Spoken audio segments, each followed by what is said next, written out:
in 2018, at about the 40th anniversary of the Public Art Program, we were really interested in the really comprehensive look at the data about the public art collection. At that point, we had about 1,200 objects in the collection, and we really wanted to make sure that we had as much information as possible. So we started gearing up for this, and around 2020, the pandemic hit, and we didn't quite have a chance to gather as much data as we wanted, but we were getting a lot of requests for data from artists who wanted to know how many artists have been funded, what was the overall value of the collection. Just a lot of people very interested in information because we had a lot of time to sit down and think about how things were, came about in our public spaces. So our original study, our first study, identified 3,090 works across Marion County, and here you can see this. Well, around that time, I learned about the Public Art Census in Indianapolis and Marion County. And I received an invitation to listen to Denicia, who's the consultant who did the Public Art Census. She gave a virtual presentation. I sat through that presentation. I was like, oh my gosh, this is it. This is what we were looking for. This is the very thing we wanted to do, but we didn't really know how to structure it or organize it and make it comprehensive. So I reached out to her and told her about the background of our interest and why we wanted to do this, and she was like, yeah, I'll come to Albuquerque. I've never been there. I want to see what you guys are doing. So that started basically a 4-year-long partnership with Denicia and her consulting company. When we started this, we had some ideas about what public art was. Oh, public art for us is like air. So we say that public art is like air, meaning that it's an asset, an indicator, and a resource. And just like you can't live without air to breathe, we believe that you can't live without public art. Existing in beauty is vital for all of our well-being, and public art is just one such element to a greater recipe. So, some of the major things that we found here, one is that there's over 11,000 public artworks here. An accurate count is 11,364, which is phenomenal and still blows my mind. We also uncovered the condition of the works in town, and so our canvassers were asking that question. And overwhelmingly, the artwork here is in excellent or in good condition, which is phenomenal. That tells us that people care about the work that's in their communities and they're doing something to take care of it. And we also found that the leading type of public art that's happening here in Albuquerque, Bernalillo County is sculptures and installations. And so that's 3D work. You might see some behind me right now. But not following too far behind is murals. Murals are coming in at around 1,000, I think 1,500 pieces of public art that was categorized as murals. Over 5,000 were categorized as sculpture or installation. So those are just some quick highlights, but they're starting to give us a picture and a snapshot of what's happening across Bernalillo County.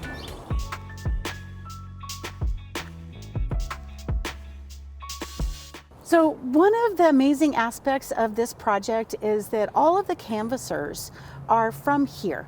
And the way that Denicia structured their task for going out and finding works of art, creative expression, is she started them all out in their neighborhoods where they live. And she kind of said, okay, you live here, so we're gonna start and kind of make you, you're gonna go in a spiral and you're gonna get to know your own neighborhood really well. And then you're gonna go out and, further. So we had canvassers that lived all over the city who started off in their neighborhood and then just spiraled outward.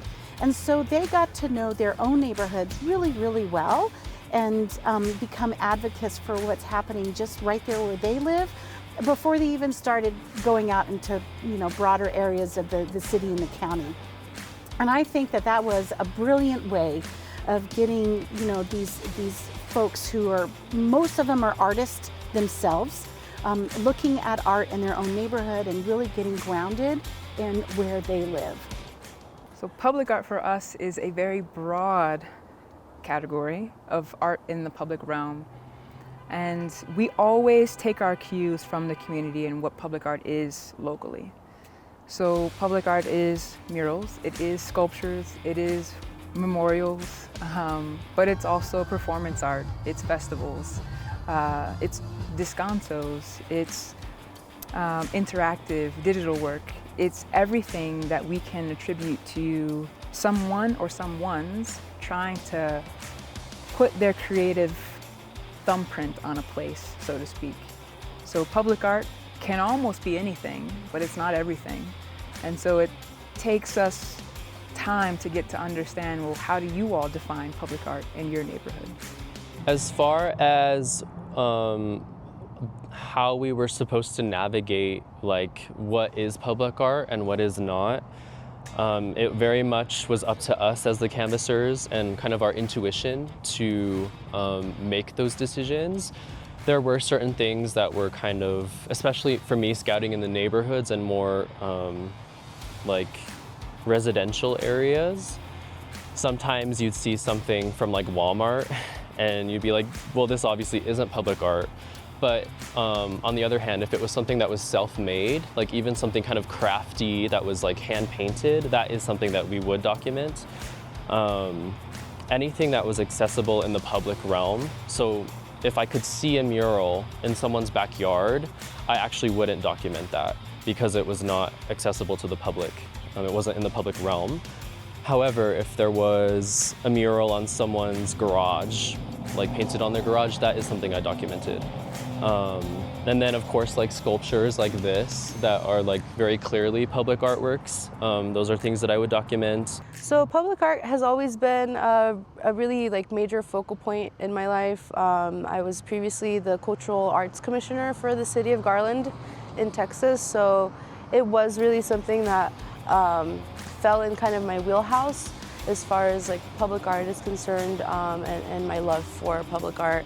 And I wanted to be able to get to know my city better in that way too. I saw it as an opportunity to get to know my city. It was really up to us to gauge what was considered public art, especially with like street art and aerosol art. A lot of people don't consider aerosol art to be public art, but it is public art. It takes some level of creativity. So I think the criteria was just, was it made by somebody and did they put their creativity into it? One category that I love to talk about that most people don't consider to be public art is graffiti. It's my favorite one to always bring up because folks are like, that's not public art. It's somebody defacing property. And we always say, no, it's not. There are levels to graffiti.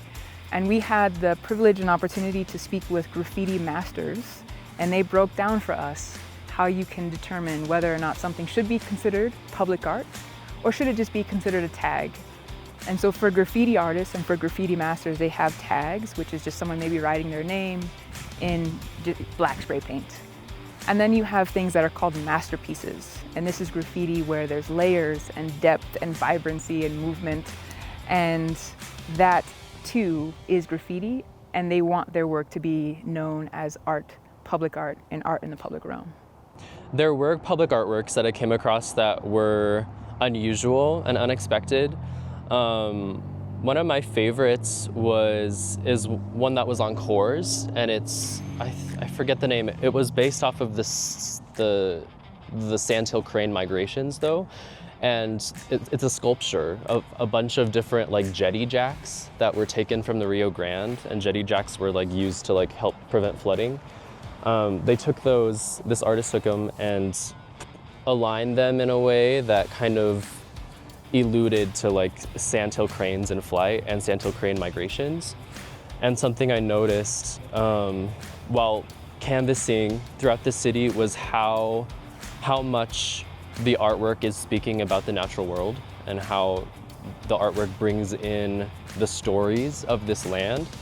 And that's really cool to see how land is like embedded in identity here in New Mexico in a lot of ways. And there were also like unique, like a lot of like crafty things that people would have outside their houses that like maybe like driftwood sculptures or like things like that were cool to see, that were just unique and unexpected. A lot of things surprised me about this. I did not expect to find as much in the area that I was canvassing as I did. I was mostly in the northeast area, and I had this perception that there wasn't much art up there. I always think of the downtown murals and in the downtown as the art area. And I thought, oh, we don't have anything up in the northeast. And I was wrong. We have a lot up there. It's different than it looks downtown, but we still have murals that are done on residential areas. We have a ton of sculptures. I found all kinds of things that were very surprising. Coming across different unexpected things, like a mailbox, like a purely decorative mailbox, but it was like 10 feet in the air and it said airmail on the mailbox. So it was just really endearing to see like small expressions of art in neighborhoods where you didn't really expect something to be. It's not even functional art. It's like, it doesn't really like tell a story. It's just purely for like enjoyment, for like the pun of it. And I think that's really like something that we don't do anymore. Like, we're so serious in our everyday lives, and I feel like this whimsical feeling, or the whimsical attitude, is really refreshing to come across in a city like Albuquerque that can kind of be a little grungy at times. I found lots of yards that were full of art, and probably these are places where artists live and they've put their own work out there, or maybe not, maybe they just purchased a lot of art, but I would find places that weren't just a single sculpture, it was the whole yard was full of sculptures, and sometimes they were on a theme, like there was one that had a bunch of gargoyles and all these like white marble looking sculptures, but some of them were mismatched. Some of them were just, I don't know, a whole bunch of different things. But I would find one of these yards practically every time I went out. And it was a lot of fun to see the way the communities are expressing their own creativity. I always wondered, what do the neighbors think of this yard, right? Do they enjoy that, or are they annoyed by it? But I would find one of these yards almost every time. One of the things I saw that was really interesting was a lighthouse coming out of a house. And it was in just a regular neighborhood, and I almost missed it, but I looked up and there was a lighthouse coming out of the roof of a house. And a woman came out from next door and said, "May I help you?" And I said, "Is that a lighthouse?" And she said, "Oh, yes, that's my neighbor's lighthouse." And then she said, "Stand back, I have COVID." And I said, "Okay." But then she explained that the man who lived in the house, his wife and his daughter, had both died of COVID in the first year of the pandemic.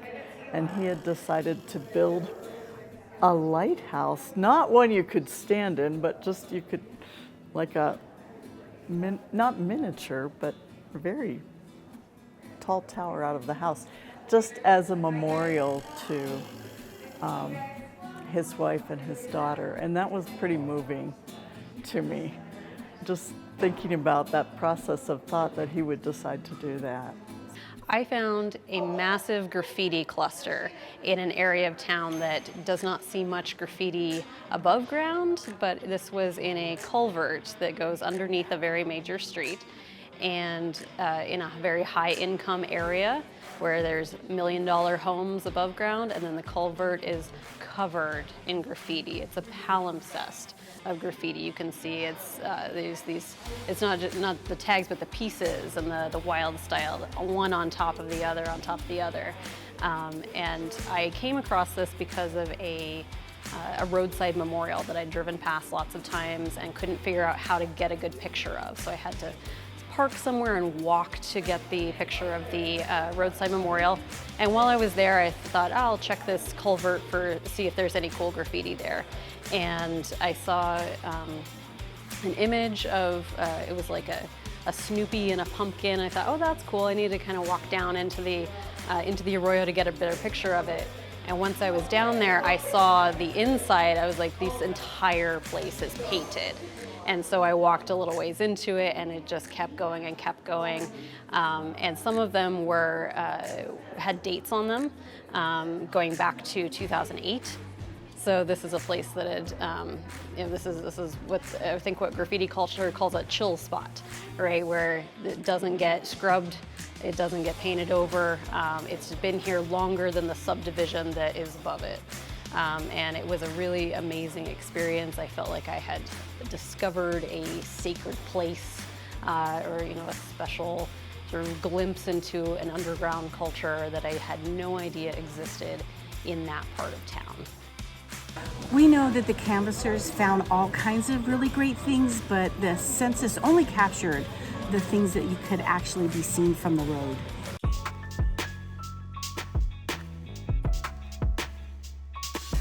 So for our research, our canvassers were out not only getting information about the type of artwork, what category did it fall in? Was it a sculpture, a mural? Was it a descanso? Was it a performance art piece? But they were also checking condition, where artwork is located. So is it in a commercial district or in a residential district? Where is high crime? Where is high housing density? Where's high renter density? We run socioeconomic to understand income and education. We're thinking about all of these metrics and factors that go into where people exist and how they exist, and how their personal identity and economic status might deter or encourage them to engage in public art. And so we found that there's wonderful opportunities to engage with public art at parks and schools and along transit lines. And we think that's great because it starts to democratize accessibility, and that's what we want, that's what we hope for. Well, I think the recommendations hit at some high-level efforts and initiatives that the Public Art Division and the Department of Arts and Culture can take on, but it also requires a lot of engagement from the community as well. One of the most important things that we've been working on, and we know it's kind of an awkward situation to resolve, but it was about making sure that our boards and commissions that represent artists and arts activities in city government are diverse and look like our community. And that's an interesting process where elected officials make recommendations, individuals volunteer, and there's a whole vetting process to bring those individuals into those roles. But this data is going to help us be advocates for making sure that we have the most diverse boards and advisory councils that we can have. Well, we're hoping that the community, the citizens, the arts administrative staff will all collectively come together and find their way forward. We're not here to tell anyone what to do with the data. We just hope that it will be a tool that they can have in their back pocket. We do hope that the work supports arts advocacy. We do hope that the work supports artist equity. We do hope that the work supports spatial equity and accessibility. And we think that the questions we're asking start to give folks leverage to make those cases on how they can invite more artwork into their community, how they can invite more artists into their community, and how they can invite artwork that represents who they are into their community.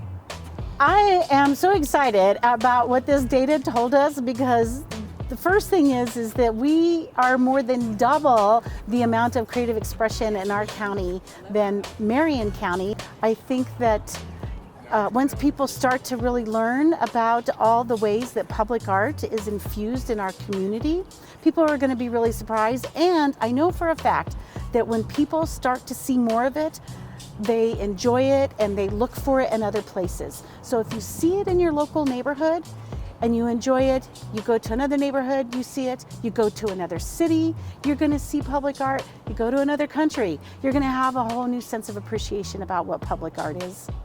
So this process was a very, very special one for all of us, for our entire team. And we have members working on this locally. We also have members who are out in New York and in Philadelphia and in Texas and in Indiana. And so having the opportunity for everyone to understand that it's becoming sort of a nationwide effort, and folks are really seeing the value in it, is just amazing. But what we learned specifically here is that there is a true love for public art, and that behind that love is an advocacy that people might not recognize they already hold within themselves. it was outstanding for us to see that so many of the works were in good condition. That's just not really heard of. We're in other cities all the time. And so for us, that might be an indication of so many other things, but one of the main things we know it's an indication of is that folks close to those works are taking care of those works, even if they weren't the maker of that work. And leaving with that sort of sentiment, just having had the opportunity to witness how the entire county has a love affair with public art is quite beautiful.